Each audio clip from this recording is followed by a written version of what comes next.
nagdadalamhati ng mga tanyag dito nga sa huling hantungan ni Don Pepe at nakapagdesisyon nga itong sina Giselle at RJ na i-cremate na lamang itong si Don Pepe at nagbigay ng mga mensahe itong si Giselle sa kung papaano sila nagkasama ni Don Pepe at kung papaano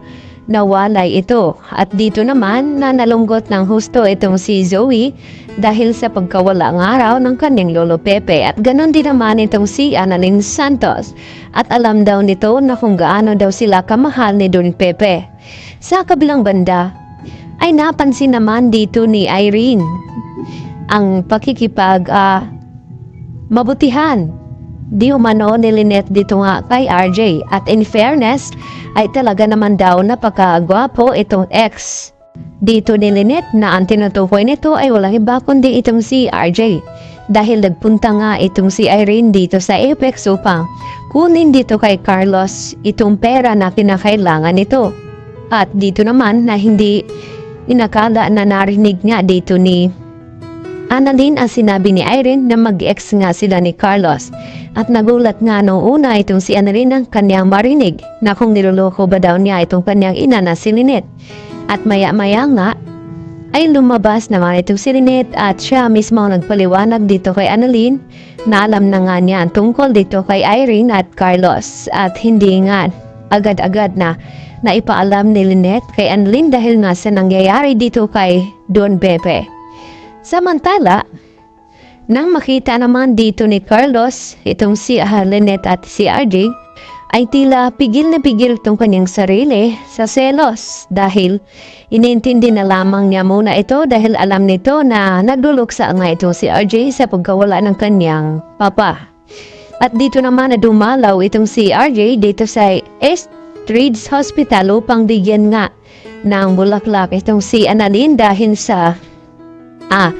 get together dahil sa huling araw na lamang ni Annalyn sa Eastridge at lilipat na muli dito nga sa Apex Hospital. At dito naman na nakita ni Carlos na may pabulaklak nga itong si RJ at inakala ni Carlos na para ito kay Lynette. Subalit sinabi ni RJ na ibibigay lamang niya itong bulaklak para kay Annalyn Santos. At naintindihan naman ito ni Carlos. Samantala, nagkabanggaan naman itong si Lynette at itong si Irene sa akala ni Lynette na umalis na itong si Irene at kung ano daw ang ginagawa ni Irene dito sa Eastridge.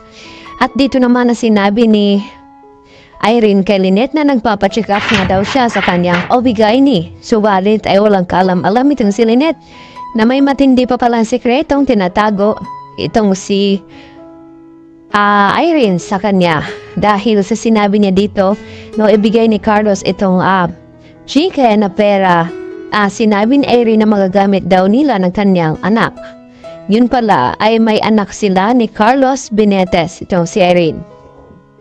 At dito naman sa Apex Hospital at winelcome naman nila ni Giselle itong mga pagbabalik muli ni Annalyn Santos dito sa Apex Hospital at dito naman nagparinig na naman itong si Zoe na hindi katulad now ng ibang tao dyan na kagaya ng ina at ganon din ang anak at sumagot itong si Justine na kriminal din daw itong si Zoe kagaya ng kanyang ina.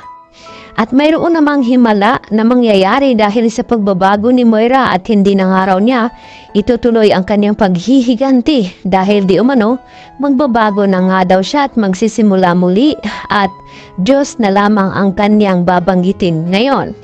Kaya ngayon ay may malaking revelasyon dito kay Carlos at Irene dahil nagganap pala silang dalawa at ito na ngang si Carla na makikilala na nga natin dahil nagpapagamot nga ito sa Apex Hospital. Yan po ating pakatutukan bukas dito lamang yan sa Abot Kamay na Pangarap.